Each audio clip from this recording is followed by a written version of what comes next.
This is far from a perfect game, and I wouldn't call it the Behemoths' best outing for a handful of big issues that I'll be going over in this video, but man, if it isn't a good time despite that. Admittedly, I never got into BattleBlock Theater until years after its release. I figured it was a glorified upgrade of the PDA minigame from Alien Hominid with some sloppy combat thrown in, and believe me, the combat is quite sloppy, but the puzzle and platformer side of it was so good that it became easy to forget anytime I wasn't fighting something. It leans fully into the level editor aspect, placing an emphasis on the interesting interactions between the level tiles, enemies, and stage hazards. Whereas something like Mario Maker didn't show us the interesting new ways certain elements of the series worked in tandem until decades after their franchises launched, BattleBlock Theater comes out the gate with those interactions being the norm. You can tell that the level editor was created long before any of the stages were actually designed, and that they organically crafted these areas with those synergies in mind. It's not uncommon for a level to cleverly use buttons in conjunction with switches, levels, and even movable objects. The emphasis on stuff working together in interesting ways is the norm,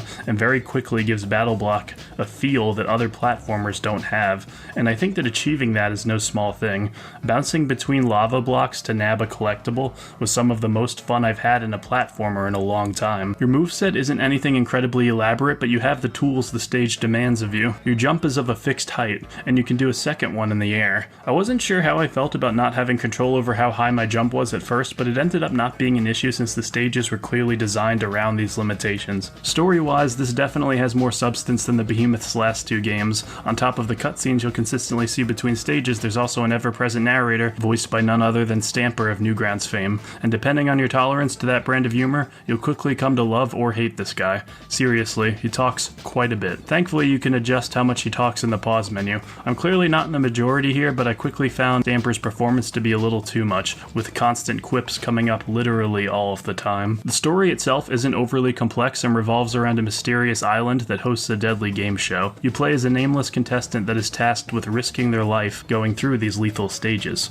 with some occasional context being thrown in regarding the mascot character, Hattie Haddington. As you've probably anticipated from how these levels look, there is a level editor that lets you use the same breadth of options as the Behemoth used to make their own stages, and while it doesn't have the same entree of options that something like Mario Maker has, as far as curating and rating levels, it gets the job done and lets you share your own stuff with your friends, though you probably shouldn't share your levels in the first place if you decide to put too many enemies in them. This varies of course between levels, but generally one of the most important things to get right in your platformer is to have consistent hazards that use a finite pattern that can be learned and worked around. When there are too many dials and switches that can give you sloppy, inconsistent results, it ends up making the game way too annoying and unfair to get better at. And I get it. Having that X factor, that part of the stage that cannot be perfectly measured and avoided the exact same way every time, can provide some really exciting gameplay possibilities, but for the most part, when it comes to platformers, it's better to have something that doesn't fault you for trying to learn, something that doesn't change what the correct answer is for the stage each time. And this is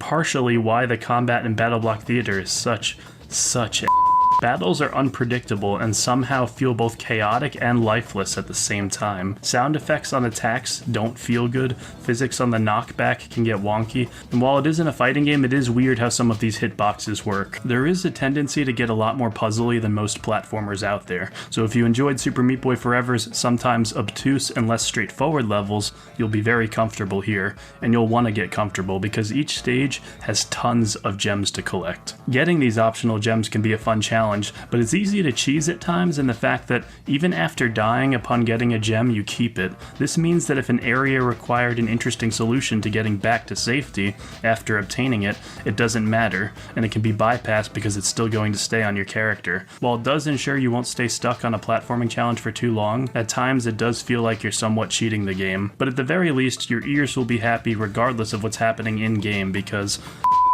the music.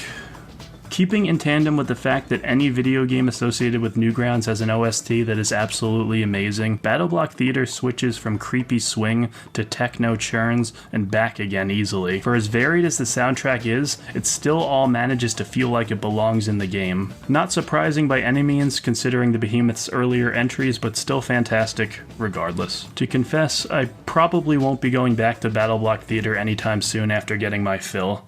nor will I interact with its level editor, but I can confidently say that I'm glad it's a game I decided to make time for. The clever level design, great music, and undeniable Behemoth aesthetic reminded me a lot of what I loved about discovering Alien Hominid and Illustrated Games in the first place many years ago, and with their 5th game on the horizon, it's as good a time as any to get excited for it by playing this, even if Stamper won't shut up. Before you leave, here's a video I did on the End is Nigh. You'll hear it on this platform a lot, I know, but my videos don't get recommended as much as they used to, so I really do lean on your likes and comments to steadily grow. So if you enjoyed what you saw today, please do so. Thanks so much, and have a wonderful night. Bye-bye.